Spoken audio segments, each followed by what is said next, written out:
Yeah, just start over. Just from a wide angle view. This is my student ID, my visual aid, my outline I'm going to be using. This is my cameraman for the day, and here's my audience. Alright.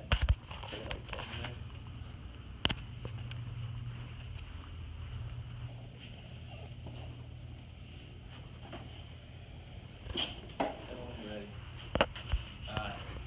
So today I'm going to be talking to you guys about Dragon Ball Z Sand Saga. It's the first 26 episodes in the series, and to start off, basically what happens is Goku is with his son Gohan, and they are at a reunion with his old master, Master Roshi, and his best friend Krillin.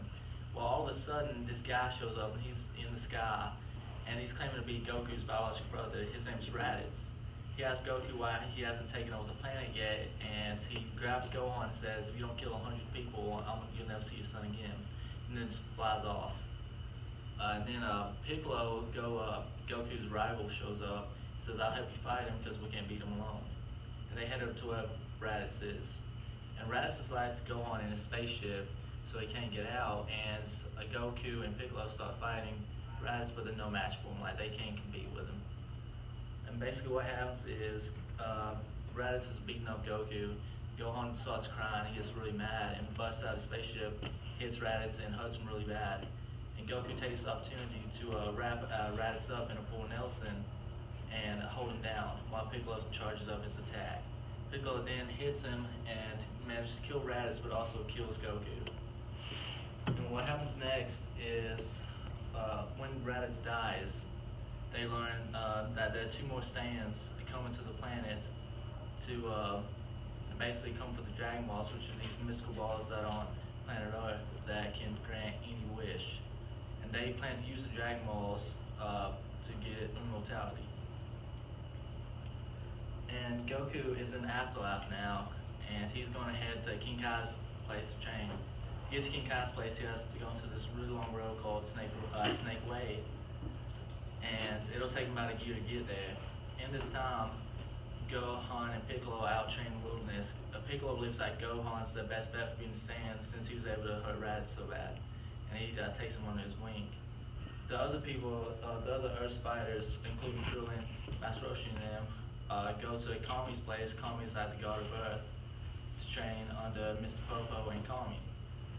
Well, to train, they get in this thing called the Hyperbolic Time Chamber, and in the Hyperbolic Time Chamber, they fight Saiyans from ages past, which are about as strong as Raditz. And that's how they basically train. When Goku reaches, after a year, reaches King Kai's planet, he trains on the King Kai and he learns two techniques. First technique is the Spirit Bomb technique, which allows him to house energy and fire it at his opponent. The second is the Kaioken technique, which in exchange for attacks in the body, allows him to multiply his power. So fast forward about 3 years in the future, a day before the Saiyans there, the Z Fighters get the Dragon Balls and wish Goku back to life. Well, Goku's still on King Kai's planet, so he has to run Snake Way again. But this time it's only going to take about 2 days to finish it. But that means the Z Fighters are going to have to hold off the Saiyans until he can get there. So the Saiyans land on the planet, and they immediately head to the highest power level they can find, which is Piccolo and Gohan. Well, they asked Piccolo for the Dragon Balls, and he basically said doesn't give them any information whatsoever in regards to them. And so while they're talking, the other Z Fighters manage to show up. Now, even though they're heavily outnumbered, the two Saiyans, which reveal themselves as, one is a tall, muscular one known as Nappa, the other's a short guy with spiked hair called Vegeta, they don't look worried at all. Like, they don't see a threat out of it. And Nappa takes some seeds and he plants them in the ground, and out pops these little green men called Cybermen. Now, these Cybermen are about each as strong as Raditz, and there's about 6 of them. So the Z Fighters start fighting the Cybermen, and one of the Z Fighters, known as Yamcha, gets grabbed by Cyberman, and it explodes and kills himself and Yamcha. Now, when this happens, Krillin gets really angry, and he fires a wave that kills the remaining Cyberman, and it goes after Vegeta and Nappa, but it doesn't even phase them. When this happens, Nappa steps in the fray, and he starts fighting Z Fighters. Chiatsu, which is one of the Z Fighters, latches onto Nappa's back, and self-destructs and tries to kill Nappa, but it just ends up killing himself and not hurting Nappa at all. This happens, another Z fighter known as Tien tries to kill Nappa, but he is killed in the process. And now the only Z fighters left is Krillin, Piccolo, and Gohan, and they all tag team Nappa trying to beat him, but there's still no match. And Gohan gets too scared to fight at one point, and Nappa's about to kill him when Piccolo steps in front of him, takes a blow, but dies himself. At this point, Goku finally manages to come up, and he defeats Nappa in like no time. And then him and Vegeta start fighting.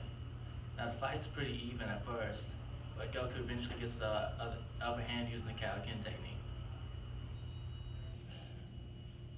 And after this happens, Goku thought he beat Vegeta, but Vegeta comes back, and using an artificial moon, he turns himself to a great ape, and using the powers of the great ape, he defeats Goku, and Goku's not able to fight back. But one of the remaining Z fighters manages to cut off Vegeta's tail, thrust him back to a human form where he's severely injured. Krillin then is able to distract Vegeta long enough for Goku to use the Spirit Bomb to damage Vegeta, and this pretty much ends the fight. So even though like we lost like so many people in the fight, the Z fighters were able to save the planet. Now for my visual aid, I just printed this off. This kind of shows who everybody is, starting from left to right. You have Chiatsu, Gohan, Yamcha, Goku, Tien, Piccolo, Krillin, and then the three Saiyans at the top is Raditz, Vegeta, and Nappa. That's it. Yeah, I kind of lied at the end there too.